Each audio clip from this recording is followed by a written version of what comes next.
Gabi ng Tempo. Gusto mo bang magpakita sa kanila? Huwag sa akin, ha? Well, I could sense kids.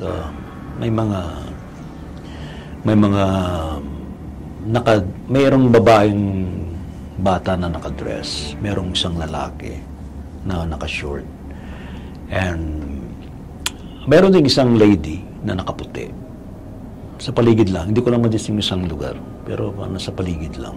Parang from the dark kasi na papaligiran tayo ng ilaw. So behind the ilaw, may dark. So doon sila. Parang nag-step forward lang sila para magpakita. Babae po ba kayo nakikita? I think there is one. Entity po dito. I think there is one. There is one. Oo nga, meron na. Meron. Ako, napasabak na sa akin. Ayan, balik natin kay Sir Ray ang kanyang EMF. Pero hindi naman sa pumipin. Ibig sabihin, wala sila At least, safe naman tayo kahit pa paano. Hindi sila lumalapit. Sa paligid namin so far, wala naman tayo nakikita. Oh, see? Dito siya. Meron siya. Dito ko siya naramdaman, si Anika. Nako. Nagbibilit siya. Nakita niyo ba si Reggie Espiritu doon? Si parang Jotaro. Hindi ko po sila kala, pero meron pong matandang malibis ng buhok na sa side po nyo. Ala, baka sa Deli ito. Ayan. Hindi Babae po ba? lalaki po, lalaki. Lalaki. Baka si Manong Jo yan. Payat po, payat. Baka si parang Jo. Sa kanan ko Kasi sa kaliwa. kasi kahapon pa siya hinahanap sa Star City. Diyan po. Ayan, ay parang Jo. Gabi ng Tempo.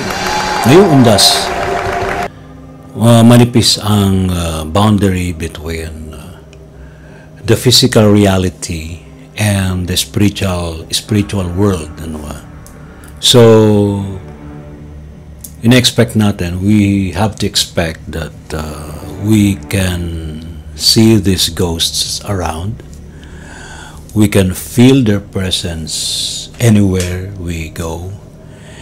We can hear their voices in our mind dahil sobrang manipis na. So, now, kaya ko sinasabi itong ganito, I think we have to be prepared sa ganitong mga experiences. Hindi lang ito imahinasyon, hindi lang ito guni-guni lang, kundi ito'y pawang katotohanan. Alright. As a human being with the spirit inside our body, we have that ESP. And what is ESP? Extrasensory perception. If we have 5 senses physically, we have more than 5 senses spiritually. So, mas lamang pala yung ating mga sensors if we use our spiritual abilities, our spiritual body. Alright, kaya ko sinasabi ito kasi recently sa programa ni nila kay Mayor Deo Macalma and Sister L sa DCRH Damdaming Bayan,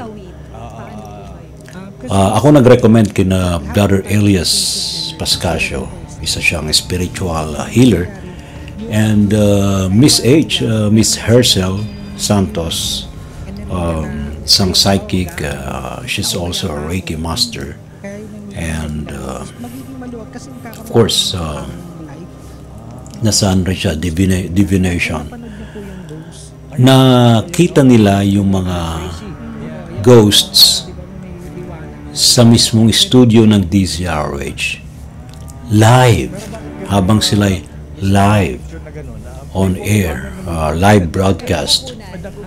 Kitang-kita talaga, ito yung part nung broadcast na yon na kung saan ay talagang dinescribe ni Brother Elias yung itsura ng mga ghosts sa paligid nila kay Mayor Deo Macalma and Sister L. Ito yan, panoorin natin. Kanina po pagpasok pa lang namin, iba po yung pakiramdam, mabigat. Mabigat ang pakiramdam dito? Doon pa po sa doon pinuntahan namin. Sa New Center pa lang. Tapos dito, mabigat pa rin po yung dibdib namin. Nakita niyo ba si Reggie Espiritu doon? Si parang Jotaro. Hindi ko po sila kala, pero meron pong matandang malibis ng buhok na sa side po nyo. Ala, baka sa Delhi ito. Ayan. Babae Hindi po, po ba? lalaki po, lalaki. lalaki. Lalaki. Ah. Baka si Manong Joy yan. Payat po, payat. Baka si parang Joe. Sa kanan ko, Kasi sa kaliwa. kahapon, Jump po. kasi kahapon mo pa siya hinahanap sa Star City. Diyan po. Ayan, ay parang Joe. Oh, grabe ka lakay, wag kang ganyan. Pero may tanong mo. So payat, si parang Joe, si Louis Beltran, medyo malaki ang katawan eh. O, payat si Ayan, Manong Joy. Okay, kalibutan na. Oo. Dito sa DCRH, marami ba kayo nakikita rito na dumadalaw sa amin? Ilan ba ang nakita nyo? Lakay, ito noon. Duwag-duwag pa naman ako. Pag araw po nila, araw nila, birthday nila, or something, may special, sa kanila yon, pwede silang Dumalaw. mararamdaman nyo po yon, dalawang bagay. Pag mainit po, elemento. Pagka malamig, patay. Pagka mainit, elemento. Pumasok po kayo, malamig naman para biglang uminit, Oo. hindi po yun tao. Ano yan? Elemento po yun. Oh. Maligno. Maligno, kapretik ba? Langalamang lupa yung iba. Pero pagka nanlamig ka, Ay, patay po patay yun. yun. Yun pala yung explanation. Dapat mayroon po kayong pagdalakad, kasi kami pag lumalakad kami doon sa bahay o something, oo, may time na mainit, may time na malamig. malamig. Hindi po pareho. Dito sa atin ngayon, malamig ba mainit? Malamig kasi may aircon. Tsaka definitely, Mix po. pagka tinaasan kayo ng dito sa ulo. Ay, balahibo. Yung balahibo, Parang- yung parang buhok. Oo, definitely meron po yun. Oo nga, Pero ano po ba yun? sabi- Usually patay yun. Ito- Spirit. Depende nga po. Depende. Depende sa pakiramdam Ito nga, nyo. sabi ni Brother Elias, parang kinilibutan na. Kasi kinakaway-kaway mo pa siya dyan. Andito pa ba sila? Andito pa? Sa kanya po may lumapit na bata eh. Duwag ako, duwag. Hindi, dumaan. Dumaan. Dumaan lang. Ano sabi, babae, lalaki? Baka sa kanila yun eh. Ganun ba yun? Bata. Teka muna, bakit sila ay dumadalaw-dalaw? Ginagawa pa rin po nila yung, siguro na-miss nila to, ganitong ginagawa nila.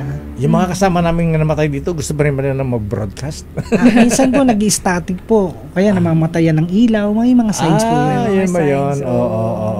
Diba, may interview, biglang nawala yung ilaw, namatay yun. Kasi naano nila yun. Oo. O kasi energy sila, lakay. Naku, sayang dahil pa tayo Natakot ako dun sa sinabi ni Brother Elias na may dumaan na bata. May bata pa naman daw dyan talaga dumadaan-daan. sa CR namin, ayan. Pero sabi mo, payat yung nasa tabi ko kanina. Opo. Baka raw si Tita Swarte. Ay, yung yung leeg niya. Tapos basta payat siyang lalaki na May bigote ba? konti lang po, konti lang. Ayan, Hindi, anyway. nakita ko pa siya. Pero ano lang to, dumaan lang po siya. Dumaan lang. Now, it proves yung sinasabi ko kanina na talagang masyadong manipis yung boundary between physical world and spiritual world. Mayroon pa akong gustong i-share sa inyo. Ito mga bagong-bagong mga bagong encounter to sa mga ghosts. While we were doing an advance taping for TNVS show of DZRH, yung real as in R-E-A-L or real, R-E-E-L. At ito'y Halloween special nga ng naturang show. We were invited to be interviewed together with Miss Marie Chris of Voiceless Whispers. Dito rin, it also proves yung manipis na boundary between physical and spirit world. Kasi meron din mga nagpakita ng mga ghosts sa paligid. Ito yung part ng aming huntahan during that time. And talagang may mga ghosts around. Yung iba nagiging observer lang, pero iba merong interaction eh. Ito, panoorin natin. Likod mo, baka may... lumapit ka na. Parang kinakabahan naman ako. Baka naman mamaya. Pagturo ko dito sa tabi ko, bigla siyang pumatik ng pula. May mga presence sa paligid. Ano lang sila, curious sila kung anong ginagawa natin dito. Sa kabilang, malapit dun sa hagdan, actually. Okay po. Nasa labas lang. Nasa labas lang po. Okay. Pero we also use other Other- means of communication. Mga spirit box naman. inunahan na ako ni Miss Mari kasi itatanong ko pa lang sana. Kasi mukhang may nakikita na patakili ko sa atin. Meron din umalaligid talaga. Medyo fat guy, hindi siya katangkaran. May beer belly, for sure. Tapos meron siyang stubs ng balbas. Alam mo pag yung bigote, di ba, nag-aay ka. May babae pwede po mong ba kayo palapigan? nakikita po dito? Kasi may nagiging kabiruan po kami dito na may multo daw po na ang pangalan ay Anika. So, totoo po ba na may Anika po ba kayo nakikita po dito sa atin? Kung magtatawag ba tayo? Or may babae po ba kayo nakikita? I think there is one. Entity po dito. I think there is one. There is one. Oo nga, meron na. Meron. Baka napasabak na sa akin. Ayan, balik natin kay Sir Ray ang kanyang EMF. Pero hindi naman sa pumipin. Ibig sabihin, hindi sila At least, safe naman tayo kahit paano. Hindi sila lumalabo. Sa paligid namin so Nandito far, siya, wala naman tayo nakikita. See? Ah, Dito siya. meron siya. Ito ko siya naramdaman, si Anika. Nako. Ayun, nagbibilip siya. So, Anika is... si Anika? So, meron talaga Anika dito?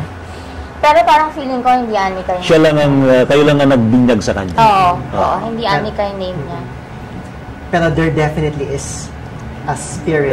There is a spirit of a woman na nasa-sense ko rin.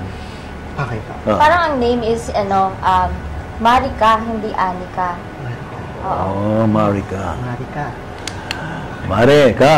Yeah. Medyo nasashock din ako sa mga discovery dito kasi naging inside joke na rin po namin na Okay, another one, right after this one. Kasi masyadong mabentang gabi ng misteryo ngayong undas. Ito naman, nagkaroon din ng interview sa akin yung mga taga-digital department ng DZRH. Sabi nila they will interview me video on cam. So yun, nagpa-unlock tayo.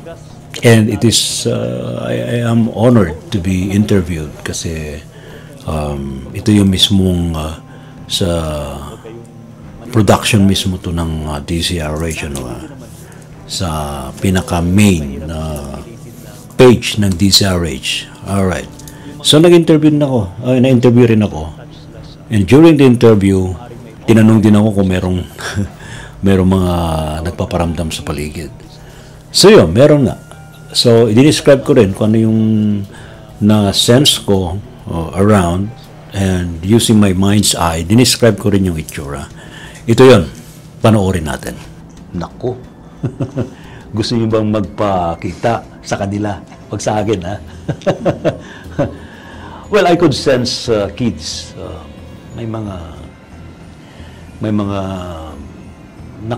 Mayroong babaeng bata na nakadress. Mayroong isang lalaki na nakashort. And mayroon din isang lady na nakaputi. Sa paligid lang. Hindi ko lang madisting isang lugar. Pero nasa paligid lang. Parang from the dark, kasi na papaligiran tayo ng ilaw. So, behind the ilaw, may dark. So, doon sila. Parang nag-step forward lang sila para magpakita. Pero they are not hostile. They are, they just observe kung anong ginagawa natin dito ngayon. Kapag makakita po kami nito, if ever, or may maramdaman po kami, or nag-exist po talaga sila dito, ano po yung dapat namin gawin? Don't panic. Don't panic. Just acknowledge yung kanilang presence. Oh, nandiyan lang pala kayo eh. Salamat, nandiyan kayo. Pero wag niyo kong hahawakan. Wag kayong maninira ng gamit, mga ganon. Nakakaintindi naman sila, actually. Pero mahirap silang pilitin na makatawid sa kabila. Kasi yung mga yan, kaya nandiyan lang, kasi attached sila sa paligid. Maaaring may object kung saan sila naka-attach. Or meron silang tinatawag na unfinished business sa paligid. Yung iba naman, meron akong na-encounter dito na batang multo na nagpakita sa isang picture natin. Yan lang, malapit sa Star City. Okay, so bakit ko sinasabi itong mga ito? Balik ulit tayo dun sa unang sinabi ko na ito ay patunay na talagang masyadong manipis yung bakod, yung nagdi-divide between physical and the spirit world. So, Madali silang makapagparamdam, madali silang magpakita sa tao, hindi lang siguro sa mga clairvoyant, kundi sa iba pa. No? Actually, lahat naman tayo ay psychic, and all of us have the abilities to sense them, to feel them, to see them, to smell them, to hear them. Ayan. Pero depende po yan sa bawat tao kung ano yung mga abilities na mas malakas. Alright. So, iyan ay patunay na talagang nag-exist ang kabilang dimension. Kahit na hindi ka gumamit ng mga gadget to prove their existence, just using our extrasensory perception or ESP, ay mararamdaman natin sila. Now, bakit ko pinagdidiinan dito ang ESP? May paliwanag dito yung sa makabilang buhay na ating professor sa paranormal, si Professor Jimmy Licauco. Kanyang paliwanag dito is, you cannot evolve or you cannot ascend to higher vibrations or higher frequencies to the fifth dimension kung hindi gagamitin ang ESP. Kasi sa ESP, dito natin ma-experience yung spiritual blessing, yung spiritual presence ng ating poong lumikha, yung ating Diyos. Kasi ang ating Panginoong Diyos ay nasa higher dimensions. Wala siya sa physical. Although may mga time na talagang nagmamanifest siya physically, pero bibihira yon. Ang pinakatampok na alam kong manifestation ng poong Panginoong Diyos ay ang ating Panginoong Hesukristo na nagkatawang tao. Kaya nga, siyang nagkatawang tao. And nakisalamuha sa atin, nakipag-communicate sa mga sinaunang mga tao during his period, during his time, sa Jerusalem, sa Israel, ayan. O diba? So, ngayon, tayo mismo, because ako and marami naniniwala na we are fragments of God's existence.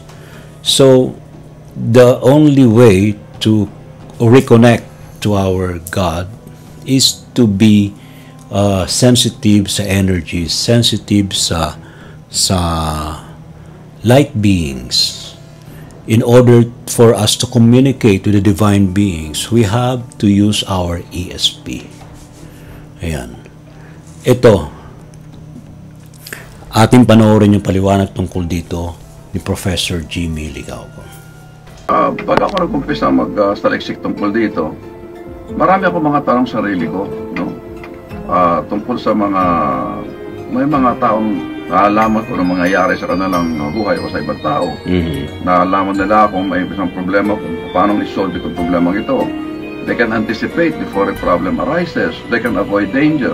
They can heal themselves. No?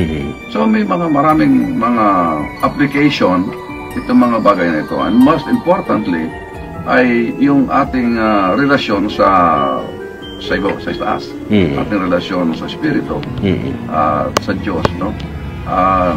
Pinaka-importante na matutunan natin ang isang paraan para tayo makakonect to the Spirit, and the only way for us to do that is to do extrasensory perception. Yes. Hindi natin pwede marating yung antas na yon kung hindi tayo magdadaan sa proseso ng beyond our normal five sensory perception. Kinakailangan dumaan tayo doon sa extra sense. And from that point on, you can communicate with other dimensional beings. No? Hindi lamang sa mga problema dito sa ating mundo, kundi mas malalim pa ron ang mararating natin. Kaya importante, para sa akin, maganda kung lahat ng tao ay bibigyang pansin ang mga bagay na ito upang mapabuti ang kanilang buhay at upang maintindihan nila kung bakit nangyayari ang mga nangyayari sa kanila at kung ano dapat gawin para ma-avoid yung mga negative things na pwedeng mangyari. So yan, ayan ang punto natin sa vlog na ito. Pero talagang ngayong panahon ng undas or mga araw kung saan ay binibigyan natin ng respeto ang mga pumanaw natin, mga mahal sa buhay, ay gusto ko ring i-encourage ang bawat isa na we have to be sensitive sa kanilang presence. We have to be receptive sa kanilang mga subtle messages. They can tell us their messages through dreams or maybe telepathically. But most of us can be receptive sa kanilang mga mensahe sa pamagitan ng panaginip. Ngayon, para hindi natin makalimutan yung mga mensahe na yan, kapag tayo nagising sa umaga, isulat natin. Ugaliin natin magsulat sa isang dream journal. Alright, diba? Para alam natin, although ang mga panaginip naman is hindi naman talaga literal ang karaniwan. Iba nga masyadong abstract, masyadong symbolic. So we can interpret those dreams according to what you've experienced, kung ano nakita ninyo. Alright, so very thin yung borderline between the physical and the spirit world. So let's welcome our transcended ancestors and let's give them food. Let's offer prayers. Let's light candles for them. Alright? So, yan po. Huwag po niyo kalilimutan tuwing Sabado, especially this coming Saturday, sa Gabi ng Misteryo, 10 to 12 midnight. Isinama ko na rito yung Misteryong Musika. So, this will be a combination of our discussion about Hallows Eve, which is Halloween, and yung ating spiritual music na live na ginagawa. Although meron kami mga advanced taping to do some music, pero parang ano rin siya, parang live din siya. Kasi halos wala namang cut eh. Alright? So, wala nga absent on November 1. It's a very special episode. It is the Halloween special episode of Gabi ng Misteryo and Misteryong Musika. 10 to 12 midnight. Tuwing Sabado sa DCRH. Kaya walang a-absent. See you! Kami ng Misteryo.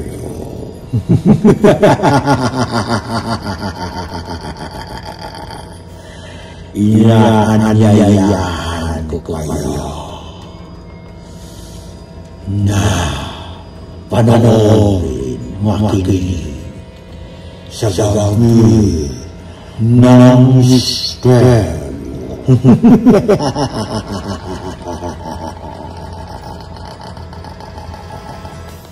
Gabi ng Misteryo.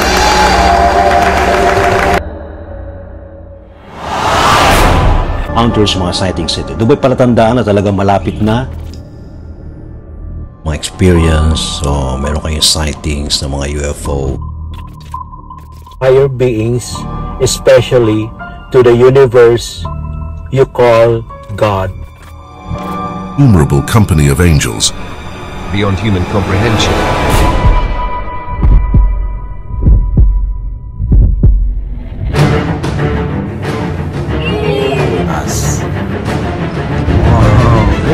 Propulsion system.